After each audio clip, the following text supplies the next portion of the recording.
Mes amis, bonjour. Je vous propose aujourd'hui de réfléchir à l'amour de soi. C'est une grande vérité spirituelle qui a été perdue au fil du temps. S'aimer pour vrai, ça commence par se conjuguer au « je ». Vous savez, il y a cette affirmation qu'on a tous entendue, je suis à peu près persuadée, « Aime ton prochain comme toi-même ». Mais le toi-même, c'est souvent ce qui a été oublié, dans le sens que l'être humain est tellement souvent dans le faire pour apprendre à être apprécié, pour recevoir des appréciations venant de l'extérieur, et on a oublié que s'aimer vraiment, ça part de l'intérieur. Après avoir vu dans la petite capsule comment retrouver notre vraie nature, eh bien, aujourd'hui, je vous propose des moyens pour justement développer cet amour de soi qui est impératif et qui est souvent mis de côté. La peur de ne pas être à la hauteur, de ne pas faire l'affaire, d'être rejeté, à toutes sortes de peurs, et l'amour sont deux forces opposées. L'amour est une force qui élève la personne. La peur est une force qui enferme la personne, la réduit, la rétrécit. Je vais vous proposer des moyens qui sont simples et qui sont efficaces pour développer au quotidien cet amour. Vous savez, c'est un chemin, ce n'est pas une destination. C'est un choix, s'aimer soi-même, c'est un choix que l'on fait.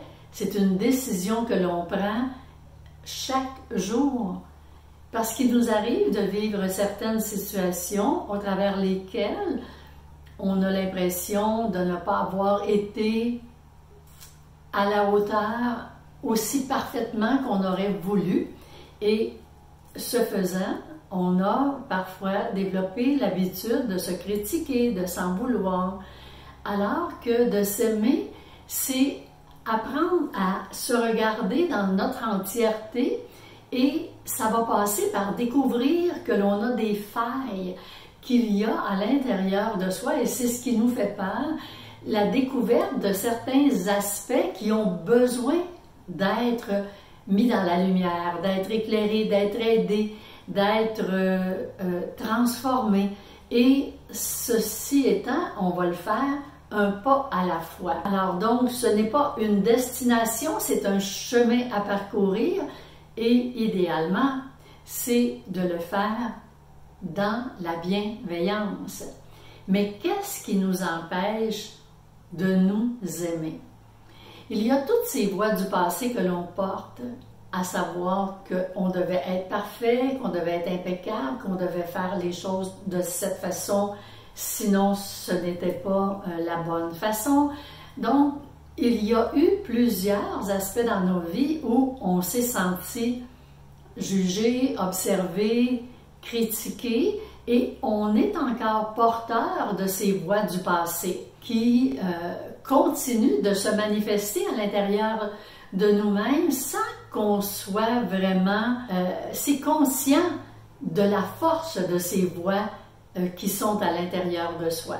Évidemment, il y a toutes ces souffrances que l'on a vécues, des blessures au fil de notre vie, et qui parfois ont laissé des traces et qui ont besoin d'être revisitées pour en guérir. Alors, et quand je parle de les revisiter, je parle en même temps de les reconnaître. Donc, quand on a peur, ou quand on vit un genre d'émotion dans la famille des peurs, on a tendance à vouloir mettre ça de côté, comme si c'était mauvais, comme si c'était mal. Mais en réalité, c'est souvent ce qui va nous servir de boussole pour nous aider à voir ce qui, à l'intérieur de soi, a besoin de notre aide. Donc, c'est un chemin à parcourir. J'ai pour vous 7 petits moyens qui vont vous aider si chaque jour vous décidez d'en prendre quelques-uns ou de tous les prendre. Vous allez voir, c'est facile à adapter dans notre quotidien et ce sont par les petits moyens qui sont efficaces que l'on arrive à des résultats qui sont durables. Donc, je vous encourage à aller en ce sens. Le premier moyen, s'accueillir chaque matin, poser une main sur le cœur et tout en vous regardant dans le miroir, souhaitez-vous une belle journée. Prenez le temps de vous dire que vous êtes content, contente de passer la journée avec vous-même et de faire de votre mieux. Se parler avec bienveillance. Alors, remplacer les critiques qu'on a si longtemps entendues et qui se sont enregistrées comme des vieilles cassettes à l'intérieur de soi et qui partent avec facilité. Donc, changeons ça pour justement de l'accueil avec douceur. Prendre le temps simplement d'être. Prendre un temps privilégié pour soi et sans se culpabiliser. On a tellement appris à être des fers que de prendre du temps, parfois, c'est quelque chose qu'on ne se permet pas.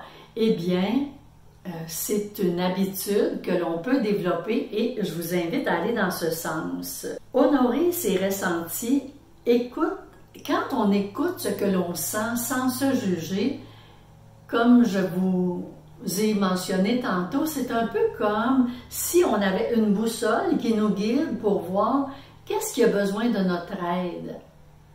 Et lorsqu'on peut identifier et qu'on accueille ce que cette émotion, ce ressenti nous dit, eh bien, on va être capable d'apporter l'aide qui a besoin ou la transformation et tout ça avec bienveillance. Oser dire non quand c'est non. Et ça implique de connaître ce que sont nos limites aussi. Mais c'est important, souvent les gens vont dire oui alors qu'ils pensent non, parce qu'ils ont peur de la réaction de la personne qui leur demande quelque chose. Mais osez mettre vos limites de belle façon, évidemment. Célébrer les petites victoires. Ne pas attendre d'être rendu à destination, parce que s'aimer soi-même, comme je vous disais, c'est une décision qui se prend et se reprend au quotidien. Au fur et à mesure qu'on se rend compte que là, il y a quelque chose de différent que l'on fait de belle façon et on est donc bien fiers de nous, osons reconnaître que l'on est fiers dans ce temps-là et célébrons ces petites victoires. Le 7e, se relier à plus grand que soi. Chacun a ses croyances et c'est important de vous respecter dans les vôtres, vos croyances. Alors, que ça soit quand vous allez dans la nature, que ça soit des périodes de silence, que ça soit des prières, prenez conscience d'être une âme en chemin. Et ce faisant, vous allez vous relier à plus grand que soi et ça aide. Moi, je dis souvent, et je le crois, je le ressens, je suis accompagnée, guidée et aimée. Et si vous saviez comment, dans des moments parfois qui sont plus difficiles, de sentir cette présence qui habite tout mon intérieur, avec cette lumière chaleureuse qui est là, ça m'aide tellement.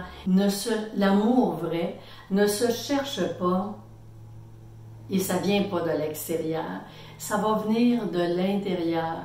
Au fur et à mesure que l'on découvre ce qui l'enferme et qu'on apporte de la lumière dans ces aspects-là de notre aide, eh bien, ça va nous y aider. Voici maintenant les points d'éveil à méditer. L'amour de soi est un choix quotidien, pas un état permanent. Quand on a appris à développer cette capacité à choisir de s'aimer, sachant qu'on est des êtres humains qui faisons de notre mieux, et bien, quand ça commence à être un petit peu plus abstrait, eh bien, on va pouvoir rechoisir de s'aimer et c'est important de le faire. Ce que l'on pense de soi va forcément construire notre monde intérieur, c'est-à-dire nos états intérieurs, et ce faisant aura des impacts sur ce que l'on s'attire comme expérience dans notre quotidien. La paix commence quand l'on cesse de se juger, mais j'aurais envie aussi de vous dire que ce qui est encore mieux, c'est la paix commence à partir du moment où on ne se juge pas qu'on cesse, on le fait pas. Et c'est une habitude à développer parce que étant petite, souvent on s'est fait critiquer et c'est une habitude que notre parent intérieur a continué parfois de nous faire vivre dans notre quotidien. L'amour de soi ne se crie pas, bien non, il s'enracine dans le silence et dans le ressenti. Et ça fait tellement bien. Plus je m'aime, plus je deviens un canal de lumière pour les autres. Évidemment, puisqu'on ne peut pas donner ce que l'on ne cultive pas, ce que l'on n'a pas à l'intérieur de soi, si notre lumière est éteinte parce qu'on ne s'aime pas, on se critique, mais forcément, on ne pourra pas partager ce canal de lumière qui nous habite. Le véritable amour de soi, ce n'est pas de se dire « je suis parfait, parfaite », mais d'accepter, de reconnaître là où on est et de marcher vers la lumière. Je m'accepte comme je suis, je marche dans la lumière tous les jours et je le fais avec douceur, je le fais avec patience et ça va nous aider à cheminer justement et à vivre cette lumière. Alors, la semaine prochaine, pour aller dans le même sens, je vous ai préparé un exercice d'auto-hypnose pour aider les personnes qui veulent apprendre à s'aimer vraiment. Et je vous rappelle aussi l'importance de parler des petites capsules. Si vous, ça vous aide, ça peut aider aussi une autre personne. Alors, merci d'être présent, présente à chaque mercredi. C'est vraiment un grand privilège pour moi de vous y rencontrer en toute simplicité. Voici ce que je vous propose pour retrouver le chemin de l'amour de soi. Dans un endroit calme, prenez le temps de fermer les yeux, respirez doucement et posez une main sur votre cœur. Et demandez-vous, quelle est ma pensée spontanée quand je pense à moi aujourd'hui? Quel mot ou quel geste bienveillant ai-je besoin d'entendre ou de recevoir de moi-même? Ai-je déjà ressenti un moment d'amour sincère envers moi? On en a tous des petits moments. Que s'est-il passé?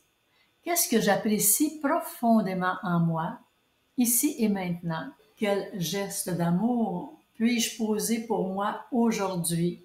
Peut-être un petit oui que vous allez vous dire ou un non, un moment de repos, une parole douce ou toute autre chose. Et je vous propose 3 phrases que vous pourrez répéter doucement. Je vous le suggère 3 fois. Alors voici les phrases. Je mérite ma tendresse. Je suis digne d'amour tel que je suis. Mon cœur est prêt à s'ouvrir à moi. Et si, mes amis, vous choisissiez de faire un premier geste d'amour pour vous-même aujourd'hui, quel serait-il? Eh bien, je vous le souhaite, ainsi qu'une très belle semaine. À mercredi prochain.